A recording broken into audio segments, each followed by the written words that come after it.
स्वागत है आप सभी लोगों का मेरे चैनल साइंस और टेक्नोलॉजी में। मैं अनुपम विपुल आप सभी लोगों का स्वागत करता हूं आज के शो साइंस थर्सडे में।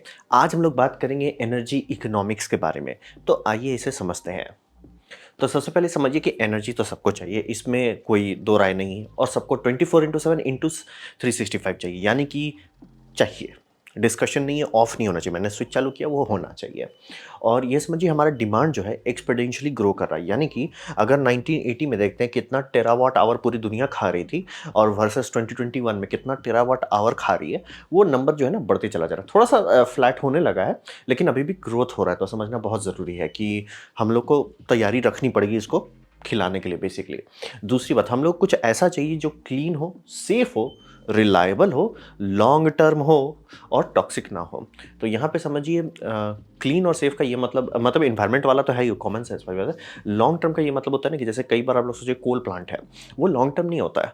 आप जितने भी कोल प्लांट बनाए जाते हैं सबका एनालिसिस किया जाता है किस खदान से इसे कोयला दिया जाएगा। अब पता रहता है खदान का लाइफ स्पैन लिमिटेड है, एक पॉइंट के बाद खदान से कोयला निकालना बहुत एक्सपेंसिव हो जाता है। ऐसा नहीं कि कोयला खत्म हो रहा है, बस वो समझिए इतना गहराई पे जाना पड़ रहा है, इतने ज़्यादा बड़े बड़े मशीन यूज़ करने पड़ रहे हैं कि वो इकोनॉमिकली वाइबल नहीं रहता है। तो वो सब चीज़ देखना होता है लॉन्ग टर्म में है कि नहीं, नॉन टॉक्सिक हो, क्योंकि भले आपको पर्यावरण से लेना देना ना हो, लेकिन टॉक्सिन से तो है। कि अगर मान लीजिए पावर प्लांट है और आप किसी भी ऐसे देश में जहाँ पे आप पब्लिक को सीधे ऊपर नहीं भेज सकते, तो वहाँ पे तो आप कोशिश करोगे भैया हवा में आप सीधे सीधे टॉक्सिन ना डालने लगो, मरकरी ना डालने लगो, आर्सेनिक ना डालने लगो।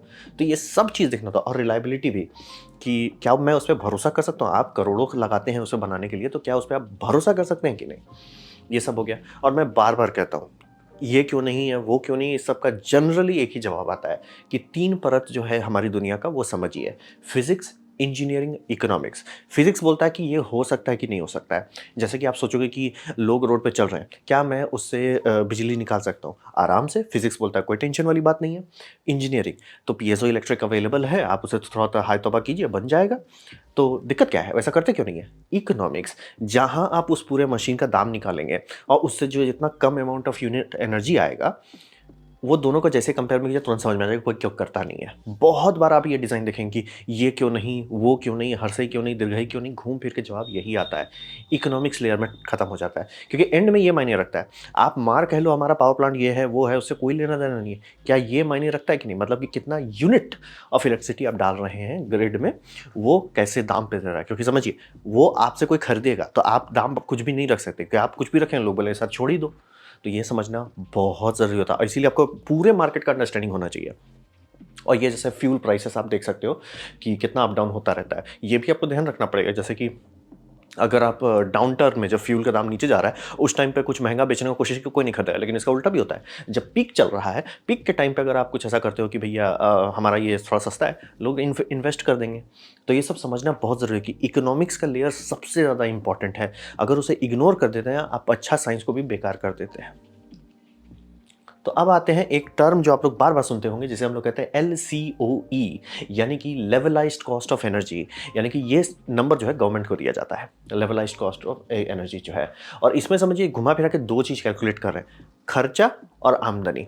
घुमा फिरा के सिर्फ वही चीज़ है कि कितना पैसा आपको लगेगा मतलब प्लांट बनाने में, मेंटेन करने में, एक्सपेक्टेड लाइफ। जैसे मान लिया आप कोल पावर प्लांट बनाते हैं, एक्सपेक्टेड लाइफ होता है 50 ईयर्स, तो 50 साल में आपको कितना खर्चा होगा, वो टोटल आप एक रफ केस बनाते हो। और फिर आता है कि कितना बिजली आप बेच पाओगे उस 50 साल में। अब ये दोनों का रेशियो निकालते हैं, ये रेशियो के हिसाब से बनता है कि आपका बिल क्या आएगा। यानी कि जो देखते हैं ना किलो वाट आवर जो है, वो एक्चुअली कितने सेंट्स में आप बेच पाओगे, वो डिपेंड उस पर हो जाता है। और ये अलग अलग पावर प्लांट का लगाता है, और ये अलग अलग लोकेशन पे भी अलग आता है। लेकिन मतलब सोच रहे हैं कि कोई पावर प्लांट बनेगा कि नहीं बनेगा, वो कैसे डिसाइड होता है, यही डिसाइड करता है LCOE।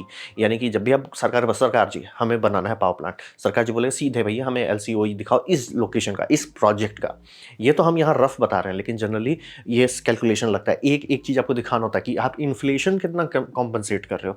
और जैसे मान लिया फ्यूल पे चल रहे हो, तो फ्यूल का प्राइस में कितना टॉलरेंस अप डाउन आप बर्दाश्त कर सकते हो। ये सारा डेटा जाता है, तब जाके बनता है कि भैया मतलब आपका जो इलेक्ट्रिसिटी बन रहा है उसे सरकार को खरीदना है, उसे सरकार को खरीद के बेचना है। तो अगर सरकार खरीद ही नहीं पाए आपसे, आप मान लीजिए बहुत महंगा दे रहे हैं, तो सरकार बोलेगा सर मत बनाओ, तो यही LCO ही डिफाइन करता है कि क्या चीज़ बन सकता है, क्या नहीं बन सकता है। एक्सपेरिमेंट के लिए, रिसर्च के लिए वो अलग बात होता है। मास प्रोडक्शन के लिए, मेन देश को चलाने के लिए वहाँ पे LCO सबसे ज़्यादा मायने रखता है। और ये समझिए पैसा बहुत महंगा होता है इस जगह पे। ऐसा क्यों? क्योंकि जब भी आप पैसा के बारे में बात कर रहे हो उसमें आप इंटरेस्ट रेट भी तो डाल रहे हैं कि जैसे आप बोल देते हो कि सर आप मेरे को 100 करोड़ दो, मैं उसमें पावर प्लांट, वो 200 करोड़ कहाँ से आ रहा है? आसमान से तो नहीं गिर रहा है। आखिरी बार मैंने चेक किया था आसमान से नहीं गिरता, मैं बाल्टी रखा हूँ, नहीं गिरता है पैसा उसमें। तो पैसा आ कहाँ से रहा है? बैंक से आ रहा होगा, लोन उठा रहे होंगे, कुछ भी होगा तो उसका एक इंटरेस्ट है, वो भी आपको डालना पड़ेगा। ऐसा नहीं कि वो सर जी मैंने लोन को तो बस सिर्फ कैपिटल दिया, नहीं सर, ये सब बड़े बड़े लोन का बड़ा बड़ा इंटरेस्ट होता है, वो इंटरेस्ट भी आप चुका पा रहे हो कि नहीं वो भी आपको देखना पड़ेगा। तो इसीलिए पैसा बहुत फचांग चीज़ है। दूसरा रनिंग कॉस्ट की, उसको चलाए रखने के लिए कितना है, क्योंकि मान लीजिए ऐसा हो जाता है कि कुछ टाइम में पावर डिमांड घट गया, जैसे कि कोविड का लॉकडाउन जो शुरू हुआ था, पावर डिमांड एकदम घट गया, लेकिन आपको तब भी तो पैसा तो देना है, प्लांट्स को तब भी चालू रखना है, प्लांट्स का सारा ऑक्सिलरी इक्विपमेंट तब भी चलना चाहिए। तो वो सबका एक रनिंग कॉस्ट आता है। फिर मेंटेनेंस, ऐसा कोई मशीन नहीं बनाया जा सकता जो आप एक बार बनाए और छोड़ दिए उसका कोई टेंशन नहीं है, मेंटेन करना होता है। फिर रनिंग, ये मतलब समझिए अवेलेबिलिटी, ये सबसे दिक्कत वाला बात होता है। अवेलेबिलिटी का मतलब हो गया कि सरकार आपसे कितनी बार बिजली मांग सकती है। अवेलेबिलिटी, हाई अवेलेबिलिटी का मतलब हो गया सरकार आपको फोन उठा के बोल रहा है सर हमारा ग्रिड पे लोड आने वाला है, एक काम करो तुम बढ़ा दो। ये हाई अवेलेबिलिटी का है। लो अवेलेबिलिटी हो गया जब देना है दे देना।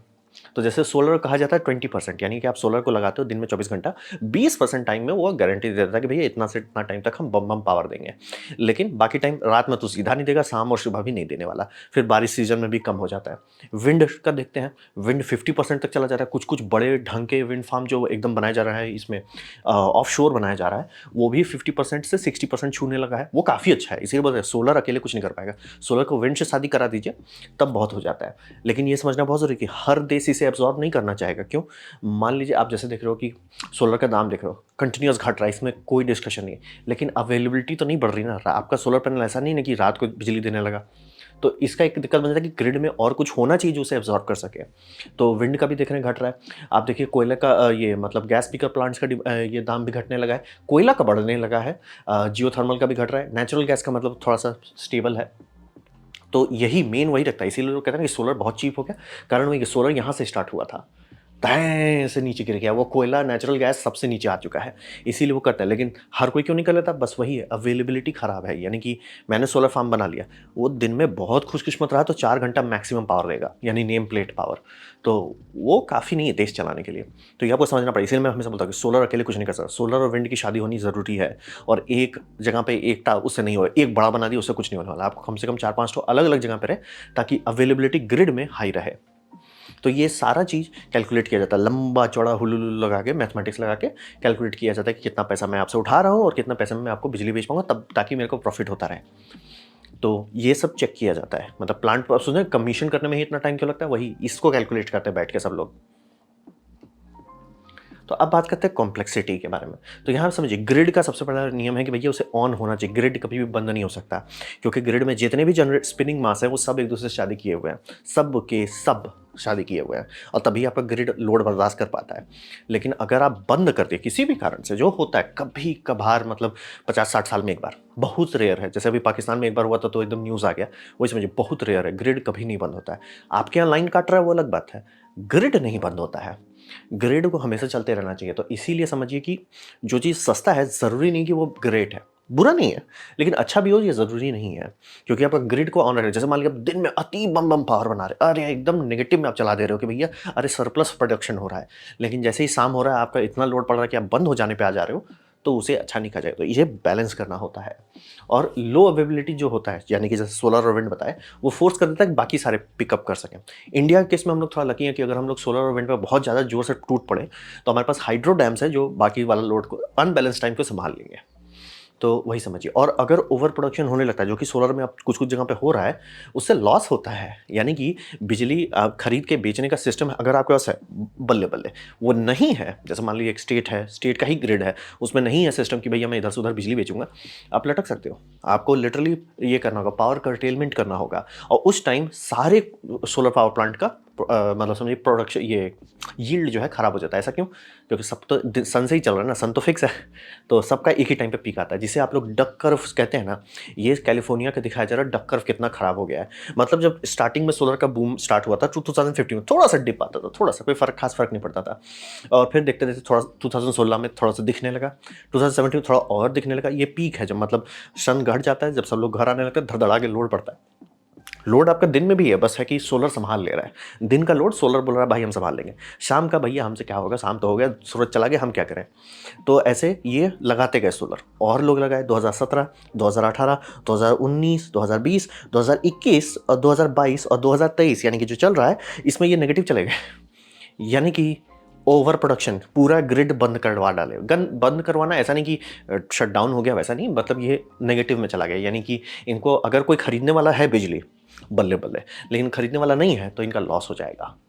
तो ये बहुत सीरियस समस्या बन रहा है इनके लिए, कि मतलब आप सोचिए ये हो रहा है। ये कैलिफोर्निया की बात कर रहे हैं कि दोपहर में मतलब 2023 के दोपहर में वो जीरो से नीचे उतार दे रहे हैं, और ये गीगावाट आवर के बारे में बात कर रहे हैं। तो सोच रहे हैं इतना बड़ा जगह पे कितना प्रोडक्शन हो रहा है, गीगावाट्स में प्रोडक्शन हो रहा है।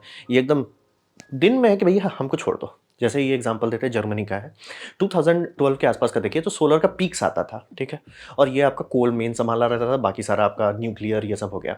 तो न्यूक्लियर तो उन्होंने हाथ ही धो दिया न्यूक्लियर से, कोल अभी भी है, लेकिन अब देखिए कि सारा जगह पे पीला जो है बढ़ते चला जा रहा है, लेकिन काला अभी भी है। काला क्यों है? क्योंकि जब सन डूब जाता है या किसी कारण से, जैसे मान ली इस दिन का एग्जाम्पल बन रहा है, सर उस दिन बारिश हो रहा है या कुछ हो रहा है, क्या करें, उस सब टाइम पे कोल आ जाता है। तो ये समझना बहुत ज़रूरी है, ये सारा चीज़ को आपको देखना पड़ेगा। और दूसरी बात, हर देश में अलग कैलकुलेशन होगा। ये आप देखोगे कि जर्मनी का है यार उतना प्रॉफिटेबल है, ज़रूरी नहीं है। आराम से हो सकता है कि इंडिया में लगाओ, उतना ही खर्च करो जितना जर्मनी किया, हम लोग बम बम हो जाएगा भाई, ये सोलर एनर्जी ज़्यादा है। दूसरा भी हो सकता है, आप किसी ऐसे देश में हैं जहाँ के ओपेक से आपकी शादी नहीं हुई है ठीक से, पुतिन जी आपको बहुत प्यार नहीं करते, तो आपका तेल का दाम बहुत भाग सकता है, आराम से होता है। ये ऑयल बैरल का दाम है 1976 से 2022 तक, आप देख सकते हैं दाम तो ढिंचिक ढिंचिक करता रहता है, और ये दाम से आपको नुकसान हो सकता है, क्योंकि जब वो पीक पे चल रहा है, जो कि 2000 मतलब 10-12 के आसपास का, उस टाइम में आप बड़े बड़े प्लांट्स को ये करते हो, अरे ये कर दो वो कर दो, दाम घटा, अब वो सारे प्लांट को नुकसान होने लग जाएगा, दाम बढ़ गया फिर से हो गया, तो समझ अनस्टेबल हो जाता है। तो ये बहुत कॉम्प्लेक्स है, और कभी भी कहा जाता है कि दो पावर प्लांट को मत कंपेयर करो जब तक दोनों की अवेलेबिलिटी सेम नहीं हो। दोनों कह रहा है कि भैया जैसे मतलब न्यूक्लियर पावर प्लांट्स को अच्छी रेटिंग मिलती थी, अब नहीं मिलता है, पहले मिलता था। कोल को अभी भी काफ़ी अच्छा दिया जाता है, गैस को सबसे हाई ये अवेलेबिलिटी रेटिंग रहती है, लेकिन उसका थ्रूपुट कम रहता है, यानी कि वो पीकर है, आपको जब ज़रूरत है वो तुरंत से सट से चलूगा, भट से आपको बिजली दे देगा, टेंशन नहीं लेना है। तो ये बहुत फचांग वाला चीज़ है ऐसे, इसीलिए मतलब ये क्यों नहीं कर देते, वो क्यों नहीं कर देते, ये परत से गुजरिए आपको सारा चीज़ क्लियर हो जाएगा। तो ये समझना बहुत ज़रूरी है, कॉम्प्लेक्सिटी है, मतलब ऐसा ऐसे नहीं हो जाता है, कॉम्प्लेक्सिटी है। अब बात करते हैं न्यूक्लियर पावर, जो मुझे आज तक समझ में नहीं आता है। ये एक ऐसा ज़ॉम्बी है जो मरने का नाम ही नहीं ले रहा है, मरना ही नहीं है इसे। इसमें क्या कोई अच्छा बात है? हाँ, एक चीज़ कहा जाता है कि इसका अवेलेबिलिटी बहुत हाई रहता है, जो कि एक्चुअली सोलर के अगेंस्ट अब काम कर रहा है, क्योंकि बोले कोल पावर प्लांट आप बंद करा सकते हो, न्यूक्लियर पावर प्लांट बंद नहीं करा सकते। तो न्यूक्लियर को ये करना होता है, क्या बोलते हैं, बेस लोड कहा जाता है वो, यानी कि वो अगर बनाया गया है, जैसे ये 2 गीगावाट का है, वो 2 गीगावाट में ऑब्वियसली थोड़ा सा थ्रॉटल रहेगा। मान लीजिए 1500 मेगावाट है, तो इनका कॉन्ट्रैक्ट में लिखा जाएगा भैया 1500 मेगावाट हम डालेंगे ही। तो बोले ऐसा क्यों है? बात है, रिएक्टर ऑन ऑफ नहीं होता है, रिएक्टर गर्म रहेगा। मतलब अगर आप रिएक्टर बंद भी कर देते, इमरजेंसी शटडाउन कर देते, तो भी उसमें लिक्विड चलते रहना चाहिए ताकि वो ठंडा रहे, क्योंकि उसका जो रेडियो एक्टिव हीट है वो मतलब डिके हीट है, वो इतना रहेगा कि पिघला देगा अगर नहीं चला तो। इसीलिए घुमा फिरा के मैथमेटिक्स बनता है, थ्रॉटल है ऐसा नहीं पावर लॉक्ड है, लेकिन वो प्रेफर करता है कि एक ऑप्टिमम बैंड पे चले, थोड़ा सा बढ़ा दो जब अगर ज़्यादा लोड हो रहा है, थोड़ा सा घटा दो जो लोड कम कर रहा है, लेकिन ओवरऑल जो मतलब समझिए एक्सेलरेटर पे कितना कंट्रोल है वो बहुत ख़राब होता है। तो वो इसका एक अच्छा बात है कि हाई वैलिडिटी आपने लगा दिया, चल दिया, चलने लगा, ये अच्छी बात है। लेकिन बात है कि न्यूक्लियर मुझे क्यों नहीं पसंद है, कि आज तक किसी को समझ में नहीं है कि ये सब बनाते कैसे हैं दुनिया में, चाहे वो चाइना हो, चाहे इंडिया हो, चाहे यूएसए हो, चाहे फ्रांस हो, चाहे जर्मनी हो, किसी को नहीं पता न्यूक्लियर कैसे बनाते हैं। मतलब सबका देखिए इक्का दुक्का पुराने प्रोजेक्ट्स को छोड़ के ऑलमोस्ट सब मॉडर्न प्रोजेक्ट्स बनाते हैं कि सर हम 5 बिलियन में बना देंगे, बहुत बढ़िया बात है, लो 5 बिलियन, सर जी 50 बिलियन लग गया, ये क्या हो गया? मतलब किसी का भी टाइम मैच नहीं होता है, किसी का भी डिलीवरी मैच नहीं होता है। जैसे ये इंडिया का है, थोरियम पे बना रहे थे, 2012 में डिलीवरी होनी चाहिए थे, आप बताइए आज का साल क्या है, और अभी तक चालू नहीं हुआ है। मैं तो अब तो चेक भी नहीं करता हूँ, मैं जानना भी नहीं चाहता भाई आप 10 साल से ज़्यादा लेट कर रही हो, क्योंकि बोल रहे हैं वो आपके जाता है एलसीओ में, लेवलाइज्ड कॉस्ट ऑफ एनर्जी में जाता है, यानी कि सरकार अब घाटे में आपसे बिजली खरीदेगी। क्योंकि टाइम तो बीत गया ना, और इन्फ्लेशन तो बढ़ गया। आपका इन्फ्लेशन का कैलकुलेशन 10 साल शिफ्ट हो चुका है। तो समझ रहे, बहुत भारी नुकसान होता है। ये डेट ट्रैप बनाता है। जैसे मतलब कुछ ही चीज़ हैं जो पूरे देश को डेट में डालते हैं, जैसे कि ट्रांसपोर्टेशन इंडस्ट्री का उप्स बहुत गंदा नुकसान डालता है। और ये दूसरा है, प्लांट हमने बनाया सर, कितना साल में लगेगा सर? 5 साल में मैंने बनाऊंगा। ठीक है, चलिए सर 6 हो गया, अरे कोई नहीं चलता है। 10 हो गया सर, थोड़ा ज़्यादा हो रहा है। 15 हो गया सर, सही में ज़्यादा हो गया, अभी भी लगेगा टाइम। तो कई बार ऐसा होता है कि प्रोजेक्ट स्टार्ट होता है, चाहे वो यूएस की ही बात करें, प्रोजेक्ट स्टार्ट करते हैं और उसे छोड़ दिया जाता है, क्योंकि लेवलाइज्ड कॉस्ट ऑफ एनर्जी उस जगह पे जाने लगता है कि जो उसके परचेजर रहते हैं कि भैया हम आपसे बिजली खरीदेंगे, बोलते हैं सर क्षमा करो, आपका अब का रेट जो बिजली है, जब हमने कॉन्ट्रैक्ट दिया था वो रेट से इतना आगे जा चुका है कि अब हम प्रॉफिटेबली नहीं खरीद सकते। तो कई बार आप लोग सुने, जैसे यूट्यूब पे दिखाया हुआ बहुत सारा कि जर्मनी में प्लांट था, उसे कभी चालू नहीं किया गया। कई बार ऐसा होता है कि फाइनेंशियली किसी को नहीं बन पाता है। दूसरी बात, इसका रनिंग कॉस्ट जो है, ये सबसे बड़ा समस्या है, जो हर साइंटिस्ट को मैं देखता हूँ इग्नोर कर देते हैं। वो साइंटिस्ट हैं तो इसका ये मतलब नहीं कि पूरी आबादी साइंटिस्ट है। मतलब कि रनिंग कॉस्ट का क्या मतलब होता है कि इसमें जितने इंप्लॉइज हैं और उनको न्यूक्लियर फिजिक्स का अच्छे से समझ होना चाहिए। कितने लोग हैं जो न्यूक्लियर फिजिक्स को समझ भी सकते हैं? वो नंबर बहुत कम है। और जितने भी स्टाफ को आप रखते हैं उन्हें ट्रेन करना होता है, रीट्रेन करना होता है, रीसर्टिफाई कराना होता है, सालों मतलब हर कुछ साल में, 5 साल में, हर 10 साल में करना होता है। टका कौन देगा? क्योंकि इन्फ्लेशन तो रुकेगा नहीं ना, टका भागते जाएगा। तो यानी कि इसको मान लीजिए एक प्लांट बनाते हैं, उसको आप स्टाफ करते हैं मान लीजिए 1000 लोग से, वो 1000 लोग का सैलरी जो आप निकालोगे वो हर 10 साल में बढ़ता चला जाएगा। और ये बता रहे हैं आप किसी को प्रमोशन नहीं दे रहे हैं। तो ये बहुत सीरियस समस्या बन जाता है। और ट्रेनिंग अच्छी होनी चाहिए। ट्रेनिंग अच्छी नहीं है, तबाही मचा देंगे। ट्रेनिंग होना चाहिए, और ट्रेनिंग एक्सपेंसिव होता है। मैं सोलर प्लांट पे किसी को, भैया क्या करना है? भैया तुम सोलर प्लांट को झाड़ू लगा देना और कुछ नहीं, कोई टेंशन नहीं। वो वर्सेस न्यूक्लियर प्लांट को समझो, वो बहुत मुश्किल है। दूसरी बात, न्यूक्लियर वेस्ट, क्या न्यूक्लियर वेस्ट को मैनेज किया जा सकता है? आराम से। तो प्रॉब्लम क्या है? फ्री में नहीं होता है, फ्री में नहीं होता है। ये मतलब जैसे कोयले पावर प्लांट बनाए जाते हैं, उसका जो फ्लाई ऐश बनता है वो एक समस्या बन जाता है। तो इंडिया में सीमेंट का बहुत प्रोडक्शन है, तो जितने भी कोयले पावर प्लांट है कोशिश करते हैं सीमेंट प्लांट वाले से बात करें, सर आप हमारा फ्लाई ऐश पचा जाओ। वो आराम से पच जाता है। कुछ कुछ केसेस में उससे ईंटा बनाया जाता है, मतलब वेस्ट है उसको मैनेज किया जाता है। यहाँ का वेस्ट के लिए करोड़ों खर्च करने पड़ते हैं ताकि उसे ठीक से मेंटेन कर सके। और रहा बात, वो फॉरएवर प्राइस है। जैसे कि कहा जाता है जो लोग न्यूक्लियर के प्रोवेंट हैं कि इतना हम लोग न्यूक्लियर वेस्ट ट्रांसपोर्ट करते हैं, एक भी एक्सीडेंट नहीं हुआ। ये बात बहुत अच्छी बात है, बस कोई ये नहीं बताता कितना खर्चा होता है। जरा एक बार देखिए, गूगल कीजिए थोड़ा कि कितना खर्चा होता है न्यूक्लियर सेफली इधर से उधर करने में। अब वो पैसा कहाँ से आ रहा है? वो सारा जा रहा है आपका एलसीओ में, लेवलाइज्ड कॉस्ट ऑफ इलेक्ट्रिसिटी, क्योंकि पैसा का इनपुट एक जगह है, बिजली जो आप बेच रहे हो उसी से मिल रहा है। तो इसका दाम पहले बोला है लोग में बढ़ेगा। दूसरी बात, न्यूक्लियर वेस्ट का दाम तो पूछना ही नहीं है, और उसको फॉरएवर कीपिंग भी है। यानी कि प्लांट मान लीजिए बनाया गया था 100 साल के लिए, ठीक है, 100 साल हो गया, उसके बाद सर प्लांट तो आपने डिकमीशन कर दिया, लेकिन न्यूक्लियर वेस्ट तो अभी भी रेडियो एक्टिव रहेगा। आप थोरियम करो या हुलुलुलु करो, 1000 साल तक तो उसको मिनिमम रखना ही पड़ता है। अब वो उसका खर्चा कौन देगा? मतलब जितने भी प्लांट्स बन गए, सर उसका वेस्ट बन रहा है, ये बन रहा है। जैसे कि बता रहे हैं कि स्विट्जरलैंड में बहुत डीप गहराई कर रहे हैं, स्वीडन में कर रहे हैं, बहुत सारी जगह पे ये कर रहे हैं, वो कर रहे हैं। इसलिए कोई ये नहीं बता रहा सर पैसा कहाँ से आ रहा है, हमको जरा ये बताओ, पैसा कहाँ से आ रहा है, जरा ये बताओ। आप कर दे रहे हो, बहुत बढ़िया बात है, हम डीप ड्रिलिंग कर देंगे ऑयल रिग वाला से, जो एकदम अंदर डाल देंगे, सब चीज़ सेफ रहेगा। अरे ठीक है सर, टका कहाँ से आ रहा है, हमको जरा ये बताइए। ये दूसरी बात है। और ये अस्यूम करते हैं कि कभी भी युद्ध नहीं होगा, क्योंकि ये सब सबसे बड़ा समस्या है। जैसे मान लीजिए इंडिया पाकिस्तान का लड़ाई होता है, पाकिस्तान चाहेगा कि इंडिया के पास खूब सारा न्यूक्लियर ये पावर प्लांट रहे, क्यों? उस पर वो हमला करेंगे, क्योंकि भैया मतलब आपका जो एयरबेस है उसको मिलिट्री डिफेंड करेगी। अब मिलिट्री के पास एक और हेड का जाएगा, भैया हमारा न्यूक्लियर पावर प्लांट को करो, क्योंकि एक न्यूक्लियर पावर प्लांट एक मिसाइल प्यार करने आ गया, वो पूरा एरिया को तबाही मचा देगा, पूरा एरिया में तलाक हो जाएगा। तो ये समझने वाली बात होती है कि युद्ध के टाइम यही समस्या बन जाता है, जो कि अभी हो रहा है, यूक्रेन में अभी हो रहा है, समस्या बन गया है पावर प्लांट। तो आप कभी ऐसा पावर प्लांट अपने देश में नहीं रखना चाहोगे। ऐसा नहीं कि सारे पावर प्लांट में ये दिक्कत नहीं होता है, कोयला में भी होता है कि उसको उड़ाया जा सकता है, लेकिन ठीक है, उड़ा दिए, रिपेयर करो, आगे बढ़ो, जो कि हुआ, यूक्रेन में हुआ। पावर प्लांट उड़ाया गया, उसे रिपेयर किया गया, चालू हो गए। डैम बहुत खतरनाक चीज़ है, डैम टूटा, काफ़ी तबाही मचाएगा, लेकिन ठीक है, मतलब 1-2 महीने के बाद आप लोग भूल जाओगे। ये 1-2 महीना नहीं सर ये लोगों को भुला देगा। तो ये एक दूसरी बात होती है कि जो हमेशा अस्यूम कर रहे हैं कि नहीं कभी कुछ नहीं होगा। इसलिए ऐसे कौन सा लॉजिक चलता है सर? इंसानियत कभी भी 100 साल नहीं बीता है जहाँ पे बूम बम ब्लिम नहीं किया है। फिर आपका बात करते हैं ये पीपल और फाइनेंस, लोगों को ये नहीं पसंद है। आप मार कह लो कि उनको इलिटरेट हैं या उन्हें नहीं पता है, उससे फ़र्क क्या पड़ता है? लोगों को नहीं पसंद है तो नहीं पसंद है, नहीं पसंद है तो काम खत्म ना सर, उनको नहीं पसंद है।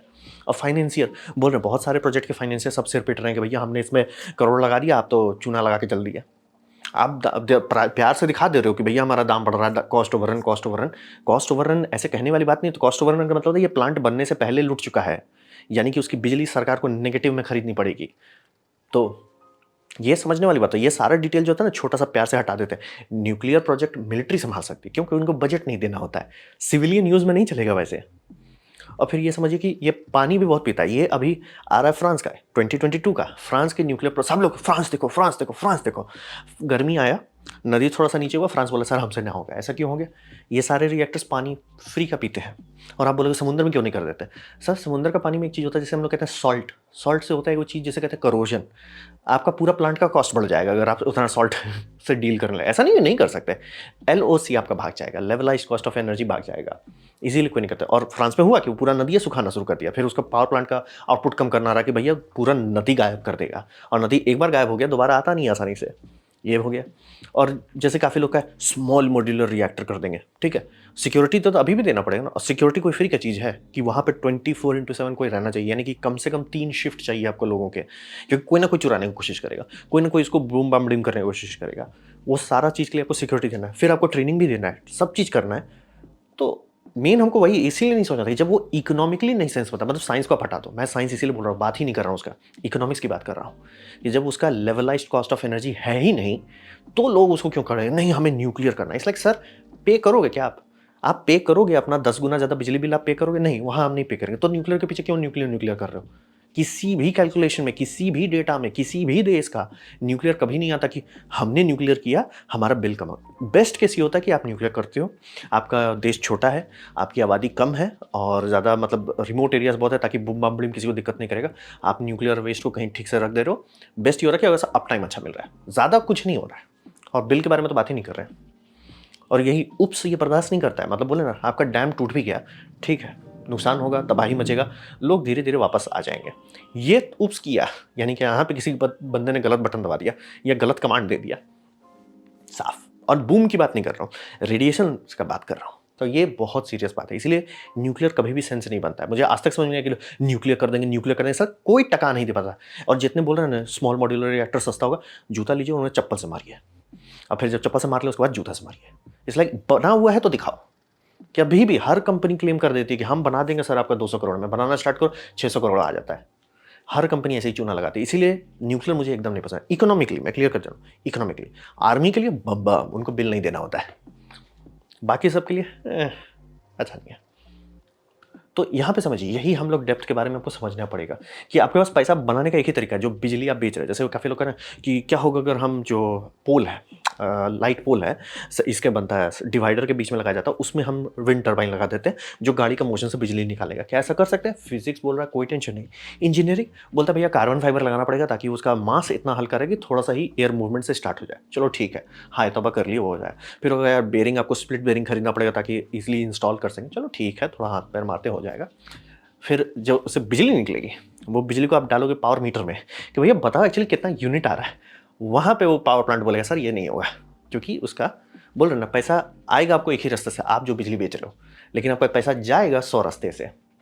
तो ये आपको बैलेंस करना होता है। सोलर पावर प्लांट में भी ऐसा नहीं है कि मेंटेनेंस जीरो है, आपको अभी भी पैनल साफ करने होते हैं रेगुलरली। थैंकफुली अब उसके लिए रोबोट्स आ गए हैं। तो अब ये हो गया कि जहाँ पे मतलब बड़े बड़े मेगावाट्स के बारे में बात करें या गीगावाट में बात करें, वहाँ पे अब जहाँ पे 200 लोग लगते थे साफ रेगुलरली करने के लिए, वहाँ पे अब आराम से 20 लोग बीच बीच में बस मेंटेन करते रहते हैं। ये हो जाता है। इन्वर्टर भी कभी कभी बूम बम बड़ीम होता है, वो भी करते हैं। सबस्टेशन का तो सब जगह सेम रहता है, तो वो कोई बड़ी बात नहीं है। तो घुमा फिरा के वो ये सब बैलेंस करना रहता है। और इसीलिए मैं हमेशा कहूँगा बिगर पिक्चर पे देखिए, हर चीज़ को देखिए अगल बगल। जैसे कि रशिया क्यों नहीं रिन्यूएबल्स पे इतना कूदता है? उनके पास ऑयल एंड गैस सस्ता है, उनका लेवलाइज कॉस्ट ऑफ एनर्जी इतनी कम है कि उनको सेंस ही नहीं बनता, वो ट्राई ही नहीं करेंगे कि हम कुछ और करें। तो ये समझना बहुत ज़रूरी है। तो जर्मनी क्यों इतना पीछे पड़ा हुआ है? क्या कि उनको बहुत महंगा गैस मिलता है, उनकी लुट जाती है। मतलब जर्मनी का बिजली बहुत महंगा है। जैसे कि जर्मनी का ये पावर कंजम्पशन है, और ये अब देखिए मतलब 1990 से दिखा रहा है, वो धीरे धीरे रिन्यूएबल्स का सेक्शन बढ़ाते जा रहे हैं। वो ऑलमोस्ट अभी पहुंच गए हैं 2022 में 46.9%, यानी कि आराम से वो एक्चुअली अब कहते हैं ना कि 80% हम पहुंच जाएंगे, तो आप मान सकते हैं क्यों, क्योंकि उनका हिस्टोरिकल डेटा है।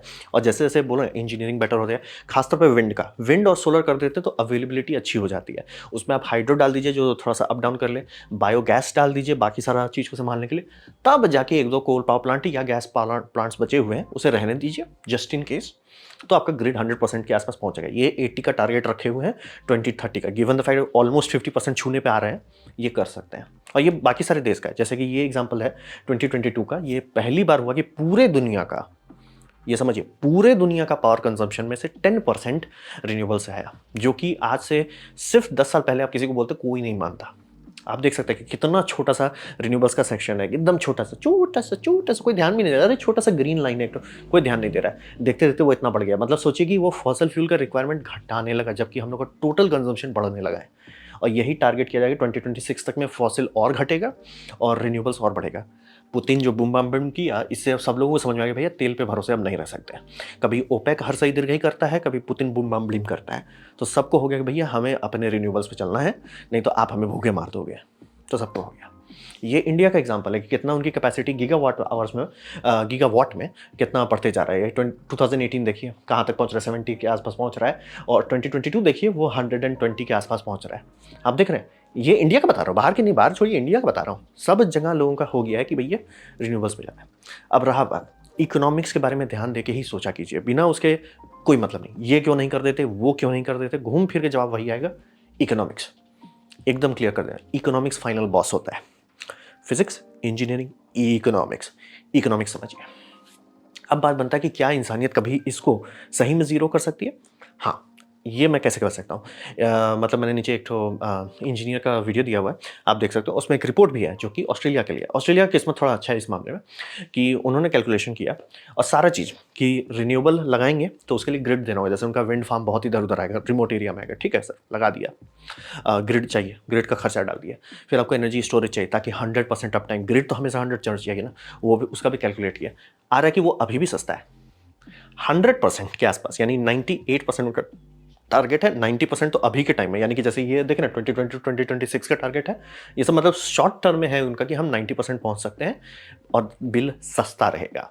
यानी कि गवर्नमेंट जो इलेक्ट्रिसिटी खरीद रही है वो दाम सही रहेगा, दिक्कत नहीं रहेगा। तो ये पॉसिबल है। और रहा बात कि इंडिया में जैसे अगर आप मैप देखते हैं तो आप लोगों को सोलर रेडियंस देखना होगा कि कहाँ पे हो, कैसा बिजली एक्सपेक्ट करते हैं। जैसे कि ये बेंगलोर वाले एरिया में आप हो तो वहाँ पे अलग तरह का एक्सपेक्टेशन है, वहीं पे आप अहमदाबाद वाले एरिया में, वहाँ अलग एक्सपेक्टेशन आएगा आपका।